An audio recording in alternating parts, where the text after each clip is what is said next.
Jó, capítulo 1. Na terra de Uz havia um homem chamado Jó. Ele era íntegro e justo, temia a Deus e rejeitava o que era mau. Ele se tornou pai de 7 filhos e 3 filhas. Seus rebanhos eram de 7.000 ovelhas, 3.000 camelos, 1.000 bois e 500 jumentas. Ele também tinha um grande número de servos. Assim, ele se tornou o maior de todos os orientais. Seus filhos costumavam realizar um banquete, cada um em sua própria casa, no seu dia designado, e convidavam suas 3 irmãs para comer e beber com eles. Depois que terminava o ciclo dos dias de banquete, Jó os chamava para santificá-los.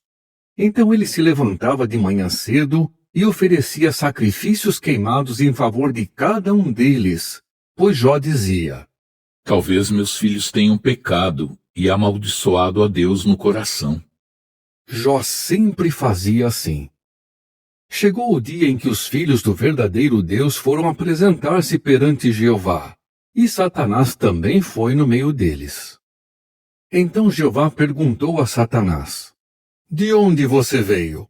Satanás respondeu a Jeová: De percorrer a terra e de andar por ela. E Jeová disse a Satanás: Você observou o meu servo Jó? Não há ninguém igual a ele na terra. Ele é um homem íntegro e justo, que teme a Deus e rejeita o que é mau. Então Satanás respondeu a Jeová: Será que é por nada que Jó teme a Deus? Não puseste uma cerca de proteção em volta dele, da sua casa e de tudo o que ele tem? Tu abençoaste o trabalho das suas mãos, e os rebanhos dele se espalham pela terra. Mas agora, levanta a mão e atinge tudo o que ele tem, e com certeza ele te amaldiçoará na tua própria face. Então Jeová disse a Satanás: Pois bem, tudo o que ele tem está nas suas mãos, mas não estenda a mão contra ele mesmo. De modo que Satanás se retirou da presença de Jeová. Então, no dia em que os filhos e as filhas de Jó estavam comendo e bebendo vinho na casa do irmão mais velho, chegou um mensageiro e disse a Jó: Os bois estavam arando, e as jumentas estavam pastando ao lado deles, quando os sabeus atacaram e os levaram embora. Eles também mataram os servos à espada. Eu fui o único que escapou para lhe contar isso. Enquanto ele ainda estava falando, chegou outro e disse: Caiu dos céus um fogo da parte de Deus e queimou as ovelhas e os servos, consumindo-os. Eu fui o único que escapou para lhe contar isso. Enquanto esse ainda estava falando, chegou outro e disse: Os caldeus formaram 3 bandos, atacaram os camelos e os levaram embora. Eles também mataram os servos à espada. Eu fui o único que escapou para lhe contar isso.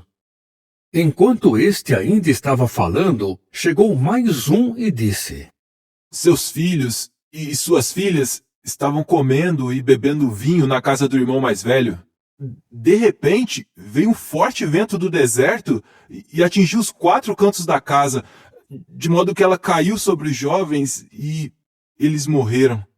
Eu fui o único que escapou para lhe contar isso.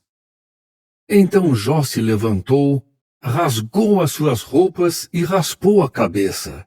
Depois se lançou no chão e, curvando-se, disse: Nu saí do ventre da minha mãe, e nu voltarei. Jeová deu, e Jeová tirou. Que o nome de Jeová continue a ser louvado. Em tudo isso, Jó não pecou nem acusou Deus de fazer algo errado. Capítulo 2. Depois disso, chegou o dia em que os filhos do verdadeiro Deus foram apresentar-se perante Jeová. E Satanás também foi no meio deles para apresentar-se perante Jeová. Então Jeová perguntou a Satanás: De onde você veio? Satanás respondeu a Jeová. De percorrer a terra e de andar por ela. E Jeová disse a Satanás: Você observou o meu servo Jó? Não há ninguém igual a ele na terra. Ele é um homem íntegro e justo, que teme a Deus e rejeita o que é mal. Ele ainda se apega à sua integridade, embora você tente me colocar contra ele para o destruir sem nenhum motivo. Mas Satanás disse a Jeová: Pele por pele. O homem dará tudo o que tem pela sua vida. Mas agora, levanta a mão e atinge seus ossos e sua carne. E com certeza ele te amaldiçoará na tua própria face. Então Jeová disse a Satanás: Pois bem, ele está nas suas mãos, mas não tire a vida dele. De modo que Satanás se retirou da presença de Jeová e atingiu Jó com furúnculos dolorosos, desde a sola dos pés até o alto da cabeça. E Jó pegou um caco para se raspar e ficou sentado entre as cinzas. Por fim sua esposa lhe disse: Você ainda se apega à sua integridade? Amaldiçoe a Deus e morra. Mas ele lhe respondeu: Você está falando como uma mulher insensata. Devemos aceitar apenas o que é bom da parte do verdadeiro Deus e não aceitar também o que é mal? Em tudo isso, Jó não pecou com os seus lábios. 3 amigos de Jó, Elifaz o Temanita, Bildade o Suíta e Zofar o Naamatita, ficaram sabendo de todas as desgraças que lhe tinham acontecido e vieram, cada um do seu lugar. Eles combinaram encontrar-se para ir mostrar solidariedade a Jó e consolá-lo. Quando o viram de longe, não o reconheceram. Começaram a chorar alto e a rasgar as suas roupas, e jogaram pó para cima e sobre as suas cabeças. Então se sentaram com ele no chão por 7 dias e 7 noites. Ninguém lhe disse uma palavra, pois viram que a sua dor era muito grande. Capítulo 3. Foi depois disso que Jó começou a falar e a amaldiçoar o dia em que nasceu. Jó disse: Desapareça o dia em que nasci. Também a noite em que disseram, foi concebido um homem. Que aquele dia seja escuridão, que Deus lá de cima não se importe com ele, que nenhuma luz brilhe sobre ele, que a mais profunda escuridão o reclame para si, que uma nuvem de chuva pare sobre ele, que as coisas que escurecem o dia o apavorem. Quanto àquela noite, que as trevas se apoderem dela, que ela não se alegre entre os dias do ano e que nem seja incluída no número dos meses. Sim, que aquela noite se torne estéril e nenhum grito de alegria seja ouvido nela. Que aqueles que amaldiçoam o dia a amaldiçoem, aqueles que podem despertar o Leviatã. Que as estrelas da sua madrugada escureçam, que ela espere em vão pela luz do dia e que aquela noite não veja os raios do amanhecer. Pois ela não fechou as portas do ventre da minha mãe, nem escondeu dos meus olhos a desgraça. Por que não morri ao nascer? Por que não pereci quando saí do ventre? Por que houve colo para me acolher e peitos para me amamentar? Pois agora eu estaria deitado tranquilo.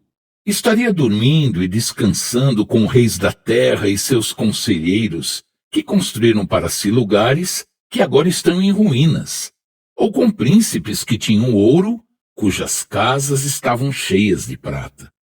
Ou por que não me tornei como um aborto que passou despercebido, como crianças que nunca viram a luz?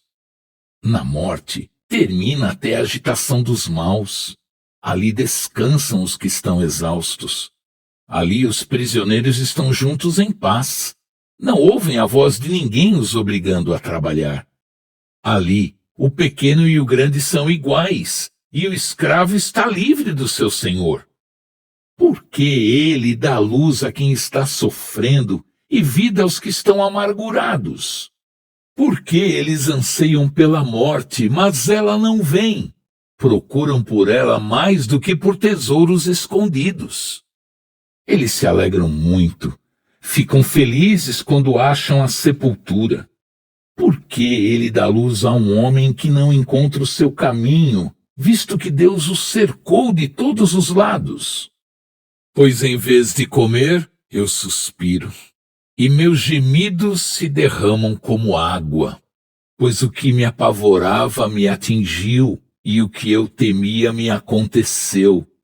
Não tenho paz, nem sossego, nem descanso.